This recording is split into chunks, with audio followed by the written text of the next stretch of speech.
Kalau kita telusuri siklus banjir atau bencana banjir yang terdampak di timur Kalimantan Barat itu, hari ini kita masih fokus atau tersita perhatiannya hanya kepada penanganan-penanganan yang sifatnya itu tak darurat, seperti menggalang donasi, kemudian dari donasi itu kita saling bantuan kepada masyarakat yang terdampak. Dari kesibukan semacam itu yang terus-menerus kita lakukan bahkan setiap tahun, kita sepertinya itu luput untuk memikirkan ulang, untuk mengkonstruksi ulang bagaimana seharusnya pengelolaan banjir ini bisa kita atasi dengan baik.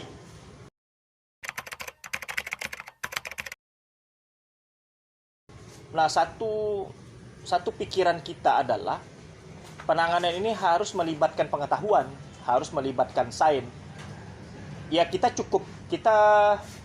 punya cukup resource, kita punya cukup sumber daya, kita punya cukup peralatan supaya pengetahuan ini bisa dimanfaatkan di dalam kebijakan kebencanaan.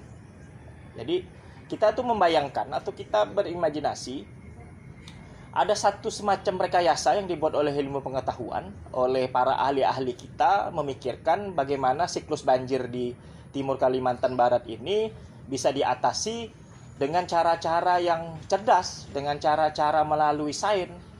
Jadi, tapi masalahnya hari ini pemangku kebijakan kita itu seperti hilang gitu, kemampuan untuk melihat potensi ini.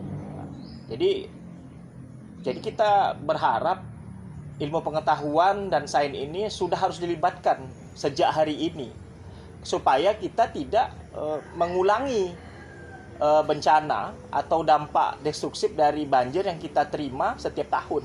Jadi kita tidak terlalu disibukkan dengan urusan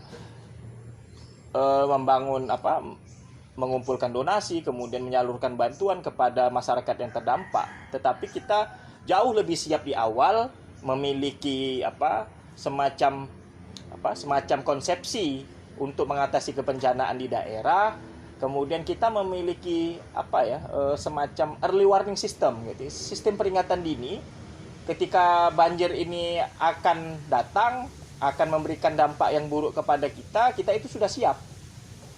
Atau bisa juga pengetahuan itu memikirkan satu cara yang berbeda, bagaimana banjir ini memang bisa dikurangi intensitasnya setiap tahun. Nah, tentu ini memerlukan keberanian, kemudian memerlukan kekuatan jaringan yang lebih besar di luar, supaya mereka yang sudah punya pengalaman mengatasi banjir di luar sana, di luar kita, mendorong terobosan-terobosan pengetahuan dalam mengatasi banjir. Jadi kita tidak hanya dengan cara-cara seperti ini, hanya dengan memberikan bantuan, hanya menolong sesaat, tapi kemudian banjir itu juga datang lagi.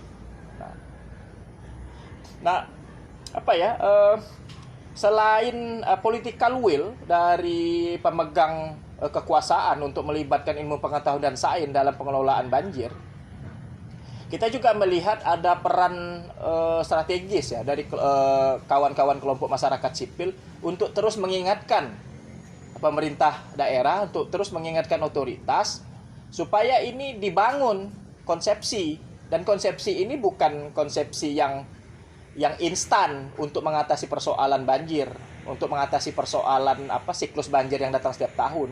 Tetapi kelompok masyarakat sipil ini mendorong lahirnya satu perencanaan yang komprehensif, dan perencanaan itu memang dirumuskan hasil dari pikiran-pikiran ilmu pengetahuan dan sains terkait penanganan banjir. Jadi ada peran sentral di situ. Jadi kelompok masyarakat sipil itu tidak hanya mengambil inisiatif pada saat banjir sudah terjadi, kemudian mengonsolidasi jaringannya untuk mengumpulkan donasi, kemudian bersama kelompok lain juga menyalurkan bantuan, tapi lebih ke hulu, mendorong supaya pemerintah ini, political will-nya itu dibangkitkan, supaya ada semacam perencanaan yang lebih baik, perencanaan yang lebih besar, sehingga banjir tidak lagi menjadi persoalan tahunan yang harus kita atasi terus-menerus setiap tahun. Begini ya, saya mungkin mungkin bukan pesimis gitu, tapi memang kalau kita lihat kadang politisi, mereka yang berada di dalam kekuasaan ini enggan untuk untuk melibatkan ilmu pengetahuan atau sains di dalam dalam perencanaan strategis, terutama sekali di daerah, karena barangkali pikiran-pikiran ilmu yang lahir dari ilmu pengetahuan ini kadang tidak kontraproduktif gitu dengan kepentingan politik mereka. itu yang terjadi gitu. Jadi mereka memilih untuk tidak melibatkan ilmu pengetahuan di dalam perencanaan strategis daerah dalam hal soal kebencanaan, karena kita menduga begitu ada indikasi bahwa memang perencanaan itu bisa jadi menghentikan gitu atau mengesampingkan kepentingan mereka selama ini yang bisa mereka dapatkan dari soal urusan kebencanaan.